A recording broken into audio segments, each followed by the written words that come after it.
So differential indexing is usually done in 3 questions, or they want to know 3 things. So if you have your indexing head, I'm just going to draw it more or less.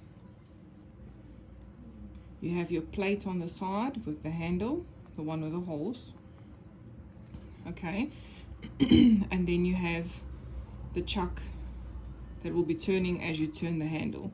And then on the back, you've got these shafts that stick out. And the shafts at the back is used for differential indexing. So the 3 questions that they ask you is, firstly, they want to know how many turns are you going to turn the handle. They want to know how many holes are you going to use in the plate, or how many holes you need to turn the handle to be able to turn the index head. And they also want to know what number plate you are going to use. And remember, for that, if you go look in your question paper, in the formula page, you'll see that there's a table that says whole circles. And this whole circles refers to the plate on the side that you are going to turn. So this is the only whole circles that's available to you in your workshop, if I can put it like that. So side 1 of the plate has 24 holes in the middle. Then it has 25 holes the second row, 28 holes row outside that, 30 holes, 34, and so forth. And then if you turn the plate around at the back, that is side 2 then. And then side 2 has 46, and then 47, then 49, then 51, up until 66 holes that you can use. Okay, so this refers to this plate. So we need to know what plate we're going to put on the machine. We need to know how many turns we're going to turn this thing, and how many holes we need to go to be able to turn the head in the sections that we need to be able to cut the gears. Okay, so that is the first part of the question usually when they ask, and the first question is going to say that the indexing. So if you go look at the question, you will see they say calculate the following, the differential indexing required. Okay, so the differential indexing required over there is then your one that they're talking about here. So how many turns, how many holes, and which plate you need to use. Okay, then the second question, they ask for the change gears required. So the change gears are the gears you're going to put at the back of your indexing head. Because remember, inside your indexing head, there's actually a gear that's running from here on a worm wheel. There's a worm wheel connected to the index plate, and the worm wheel is connected at the back of this with a gear that has 40 teeth. Okay, but usually with differential indexing, with these type of gears, you can't use the 40 teeth inside. So what we have to do is we need to use a new set of gears at the back, and that is called the differential indexing. So we're going to use gears that we're going to add here on the back, and we're going to disconnect this plate, and we're going to use these gears to do our indexing instead of the 40 teeth thing. Okay, so that is why they ask you to calculate the change gears. And remember, gears work in sets, so this will be your drive gear, and the other one's going to be your driven gear over there. So that is what we need to calculate. Okay, so when you get to change gears, then we are going to use the table over here. Now the change gears, what this means, the 24 by 2 in the first column means there are 2 gears that has 24 teeth on them. So in your storeroom, you've got a few gears. So you've got 2 sets of 24 teeth, but the rest of them, you only have 1 set of each. So you've only got 128, 132, 140, and so on. Okay, and one up until a gear with 100 teeth. So this is all you have. So you're not allowed to work out or work with any numbers that's here. So you can have 2 24s, but the rest you can only have one of, because you've got two 24s in your storeroom, but you only have one of each of the other gears that's in here. Okay, and then they also have the formulas over here, so you'll see there is one for the simple indexing that we'll need to do, and there's a formula for the change gears, and they tell you here what does the A stand for and what does the N stand for in the formulas. Okay, but we will get to that when we calculate this. So if we look at the question, let me just quickly get to the question. So if we look at the question, it says a gear with 121 teeth must be cut on a universal milling machine with the help of a Cincinnati dividing head. So the Cincinnati dividing head there is this one that I'm talking about, my indexing head. And they talk about a 40:1 ratio. Okay, the 40:1 ratio, they're referring to the gear that's on the inside that has 40 teeth on it. Okay, so that means if you turn your handle once, then you moved one gear on this, one tooth on this gear, sorry. So you need to turn your handle 40 times to be able to rotate this head once. So 40 turns here, rotates this head once. So that's why the ratio is 40:1. Okay, so now they tell you calculate the following. 6.3.1, the differential indexing required. Okay, so like I said, there's three sections to this question. They only asked two of it, but I'll explain the third one as well. Okay, but we're going to start with the first one. So to be able to do the turns, the holes, the plate, and the indexing, so they tell you that you need to cut 121 teeth. Okay, so that is the actual number that needs to be cut. So the 121 teeth is the actual number that we need to go and cut. So if you go look in the formula page, you will see that they tell you that N is the real divisions. And what is the real divisions that we're working with here? We're working with 121 teeth. Okay, so that will be my N. Then you'll see they tell you in the question, the differential indexing required, choose 120 teeth. Again, go to the formula page and you'll see that A stands for the chosen divisions. So they told you over here that you must choose 120 teeth. Okay, so we're choosing 120 teeth, and that will be my A then over there. Okay, the formula for indexing, for simple indexing, differential indexing, is 40/n.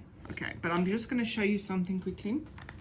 So you get your 40/n, but now, if I'm going to use the n at the bottom, sorry, let me just say indexing equals.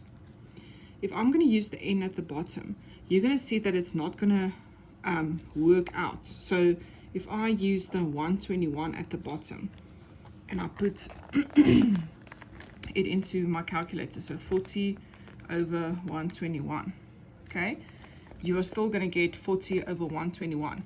Even if I say shift S to D, it's not going to make a difference to the value of it. So it stays 40/121. Now, what that actually means, if you look at this, it means the number that stands in the front is my turns, that you're going to turn it. The number that stands at the top is the amount of holes in your plate, okay? And then the number at the bottom, that 121, is the number of your plate. So are you going to use the middle circle, the outside? Which one of the circles are you going to use? But now you have to go and check, is there a 121 in your table? And if you go look in the table, you'll see neither side 1 or side 2 has 121 available. So you don't have a plate number or a circle with that amount of holes. So you won't be able to use this. Okay, So that's why the 40 over n formula does not work for this. Does not work. So what is my alternative? Remember, they gave me another number that I can use over there. So I'm going to use 40 over a. And that is differential indexing's formula that you use then over there is 40 over a. So now you're going to say 40 over 120. And remember, I got that from there, the 120 over there, okay? Now if you put 40 over 120 into the calculator, you'll see it gives you 1 over 3. Okay, shift S to D to just check if it doesn't change it. Okay, it doesn't, so it stays 1 over 3.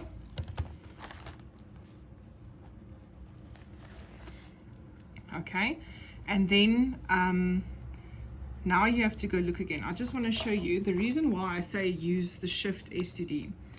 If you had something, for instance, like you had 8 divisions that you had to do with simple indexing, then you would say equals, okay, no, that works out too good. Let me use another example. Let's say you had 6 divisions, a hexagon that you had to cut. Okay, then you'll use, say 40 over 6. Then it gives you 20 over 3. So now usually you have to go check 3 goes into 20 how many times. But you don't have to do that. You can just say shift S to D. And then it tells you it goes in 6 times and you've got 2 over 3 that is left.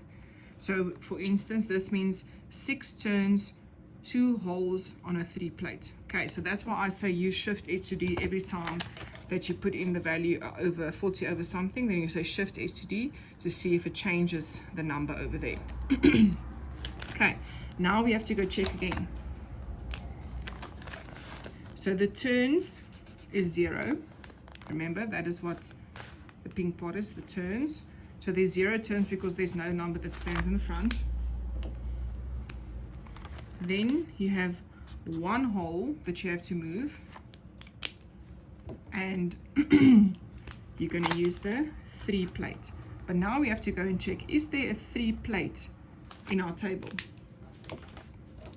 So look at side 1, no, and no. Okay, so there's nothing, there's no 3 over there. But you can change this so it becomes something in there. So you have to go look now. 3 can divide into which numbers over here?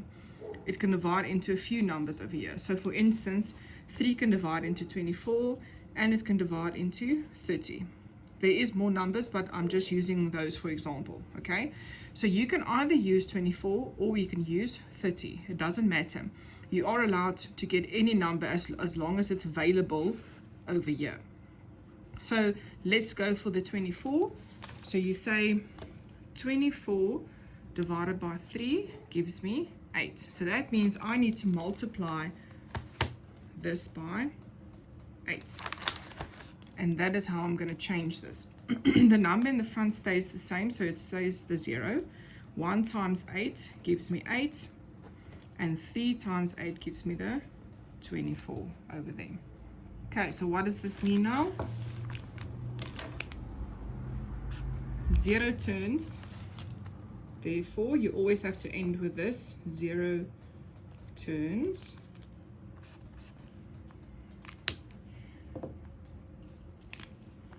And then it's 8 holes.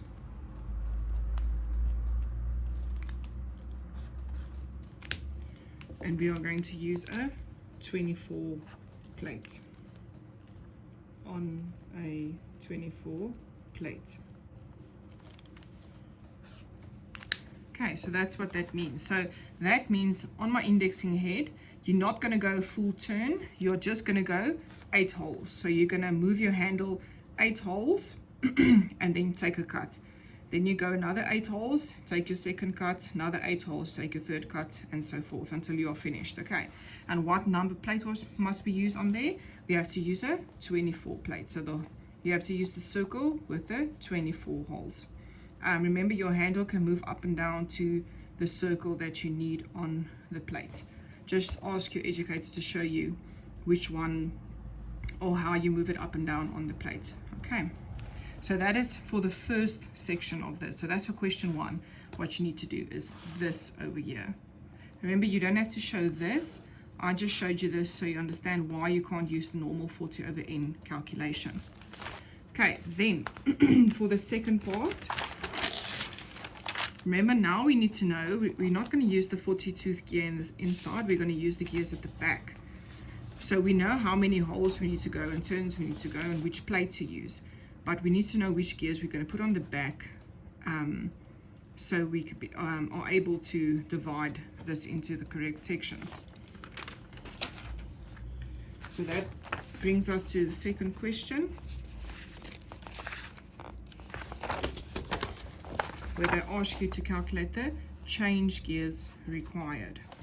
Okay, now we are going to use the table that says change gears. Remember, I said this is the gears that's available in the workshop. 2 24 teeth gears, but only 128, 132, 140, and then one of the rest. Okay, and as you can see, there's also a formula for change gears. You can either use this one or that one, it doesn't matter. They both work out on the same answer. So you're allowed to use either one of the two. So let's start somewhere with the first one.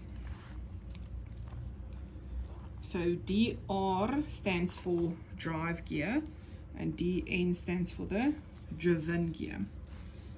And then it's A minus N times 40 over A. That is the formula that I just copied over there. Okay, remember, A is the chosen number, N is the actual number that needs to be cut. And I used it over there, so let me just show you there.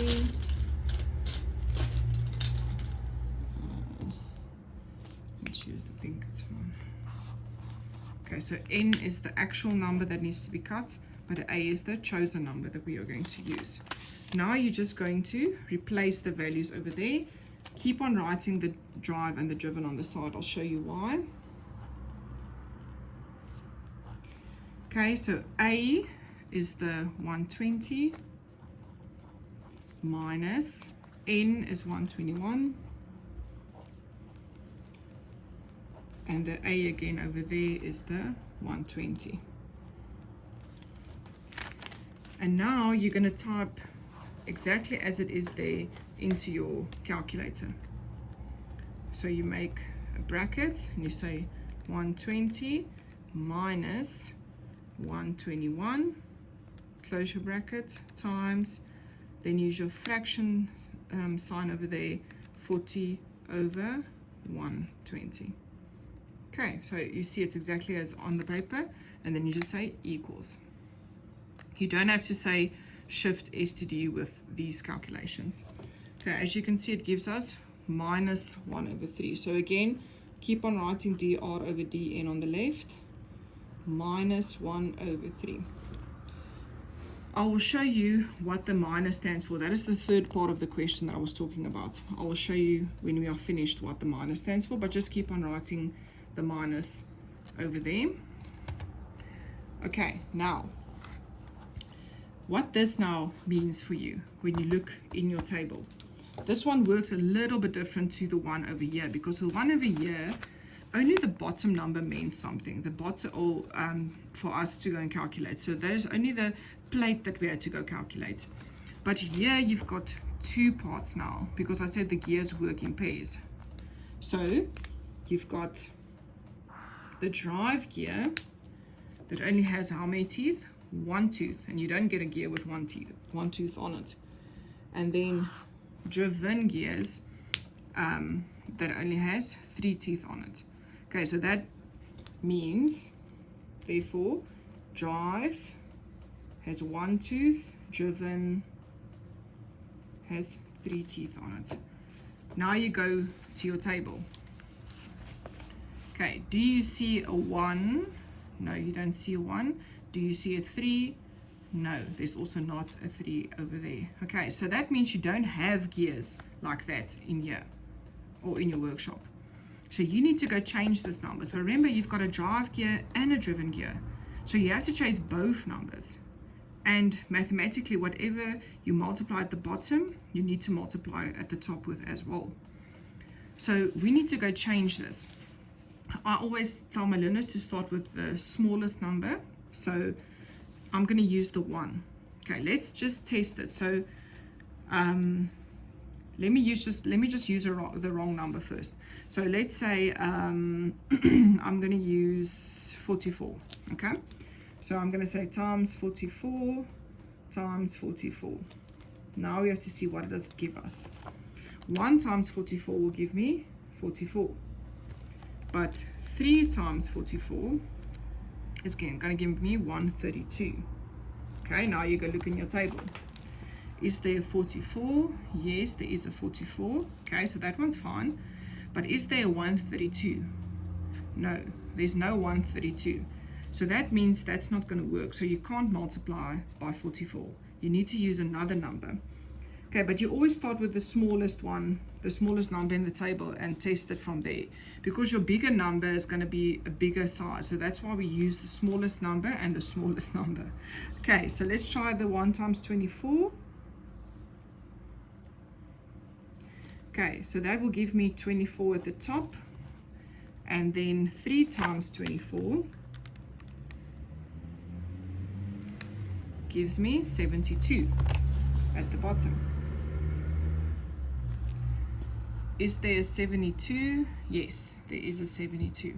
Okay, so you have a 24, you have a 72. Both of these numbers are in the table, so that is why you can use it. Okay, so now this means, therefore, your drive gear has 24 teeth on it, and your driven gear has 72 teeth on it. So at the back of my indexing head, you're going to put the 24 gear there, and you're going to put a 72 gear at the bottom. And then you are going to use those gears to be able to do your indexing. And then the third part of the question that I was talking about is they ask for the rotation of the handle. So they want to know what is the rotation of the handle, and because it's a negative answer, it's also going to be a negative or opposite rotation. So if this worked out on a positive, so there was nothing over there, it would have been a positive answer, then it would have been a positive or same rotation then. Okay, that's it.